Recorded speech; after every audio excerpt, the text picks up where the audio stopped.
Hello বন্ধুরা, সবাই কেমন আছো? বিশেষ বাংলা 3.0 ইউটিউব চ্যানেলে সবাইকে স্বাগত। বন্ধুরা, এই চ্যানেলে আমি বাংলার স্মরণীয় বরণীয় মনীষীদের জীবন কাহিনী বলে যাচ্ছি। হ্যাঁ বন্ধুরা, তোমাদের যদি কারো কাহিনী জীবন জানতে ইচ্ছা করে আমাকে সংক্ষেপে লিখে জানাবে, কমেন্টে জানাবে, আমি তাহলে তোমাদের বলার চেষ্টা করব। আর যদি তোমাদের এইগুলো জেনে একটুকু ভালো লাগে তাহলে লাইক শেয়ার সাবস্ক্রাইব করে চ্যানেলটিকে প্রচুর পরিমাণে সাহায্য করো এগিয়ে যেতে।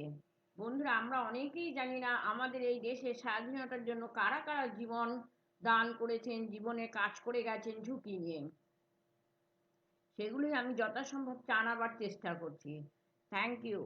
হ্যাঁ, আমি এখন বলবো ফ্রিডম ফাইটার আরেকজন রাসবিহারী বসুর সম্পর্কে।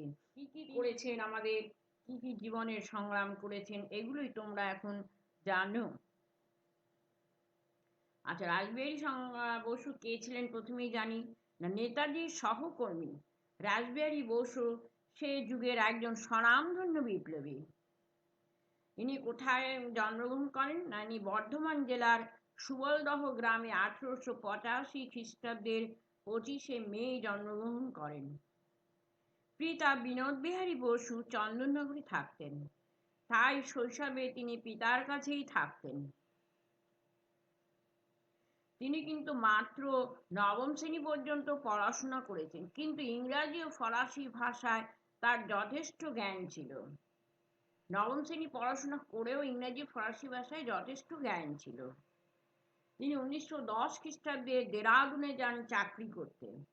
চাকরি করার সময়ও তিনি বিপ্লবী দলের সাথে যোগাযোগ রেখে চলতেন। তিনি নিজে বৈপ্লবিক কাজ করতেন এবং অপরকে দিয়ে করাতেন। 1912 খ্রিস্টাব্দে দিল্লিতে বসন্ত কুমার বিশ্বাস নামক জনৈক বিপ্লবীকে লীলাবতী নামক জনৈক মহিলার বেশে সাজিয়ে বড়লাটের ওপর বোমা নিক্ষেপ করান। বড়লাটের প্রাণ বাঁচলেও একজন চৌকিদার নিহত হন। লর্ড হার্ডিঞ্জ তখন গভর্নর। লীলাবতী বেশ পরিবর্তন করে দেরাদুনে আসেন। সেখানে ব্রিটিশ কর্মচারীদের পরিচিত এক সভায় নিন্দাসূচক এক প্রস্তাব তোলা হয় লর্ড হার্ডিঞ্জের ওপর বোমা নিক্ষেপের প্রতিবাদে। উক্ত সভায় রাসবিহারী উপস্থিত এবং মর্মসূমী বক্তৃতা দেন যে সাহেবরা মুগ্ধ হয়ে যান।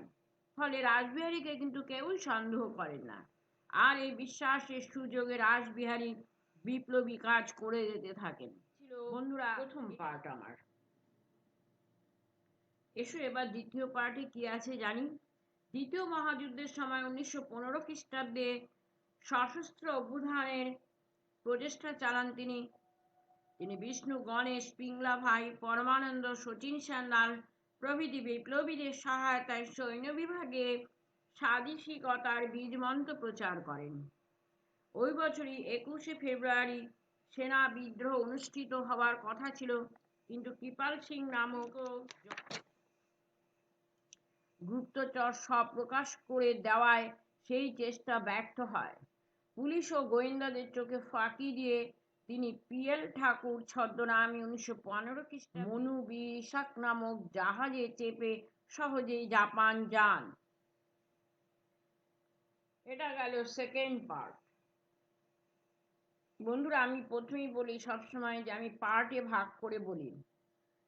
আচ্ছা, তিনি জাপান, এবার আসো থার্ড পার্টে কি আছে। জাপানে গিয়ে ব্ল্যাক ড্রাগন সমিতির সংস্পর্শে আসেন। এই সমিতির কিৎসুয়া তোয়াশা নামক সাধুর প্রচেষ্টায় ইংরেজ ও জাপানি গোয়েন্দাদের হাত হতে রক্ষা পান। 1923 খ্রিস্টাব্দে জাপানের বিশিষ্ট ব্যক্তিদের সহায়তায় জাপানের নাগরিক হন।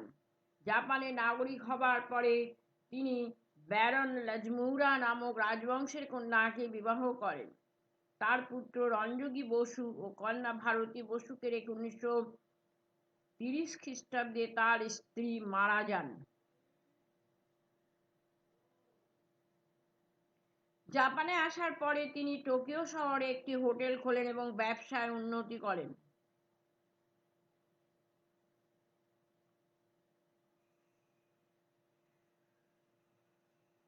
জাপানে ভারতীয় বন্দীদের মুক্ত করে তিনি সৈন্যদলকে বৃদ্ধি করেন। এই সৈন্যবাহিনীর নাম দেওয়া হয় ভারতীয় মুক্তি বাহিনী। ক্যাপ্টেন মোহন সিংকে তিনি দায়িত্ব দেন। এই সৈন্যবাহিনী আজাদ হিন্দ ফৌজ নামে পরে পরিচিত হয়। সুভাষ বসু ব্যাংককে আসবার পরে রাসবিহারী তাকে সৈন্যদলের দায়িত্ব দেন।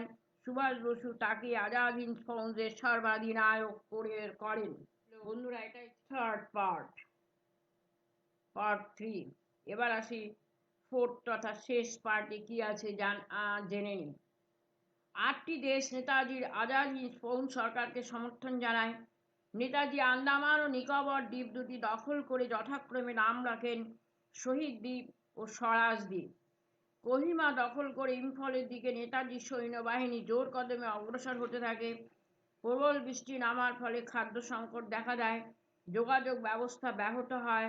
আমেরিকা জাপানের হিরোশিমা ও নাগাসাকির ওপর বর্ষণ করলে জাপান আত্মসমর্পণ করে। ইংরেজরা এই ব্রহ্মদেশ দখল করে, ফলে জাপান হতে সাহায্য পাওয়া গেল না। এ কারণে বিপ্লব ব্যর্থ হলো। অক্লান্ত পরিশ্রমে রাসবিহারীর স্বাস্থ্য ভেঙে যায়। 1945 খ্রিস্টাব্দের 21শে জানুয়ারি হৃদরোগে আক্রান্ত হয়ে তিনি মারা যান। বন্ধুরা, এই ছিল বিপ্লবী রাসবিহারী বসুর সংক্ষিপ্ত জীবন কাহিনী। Thank you.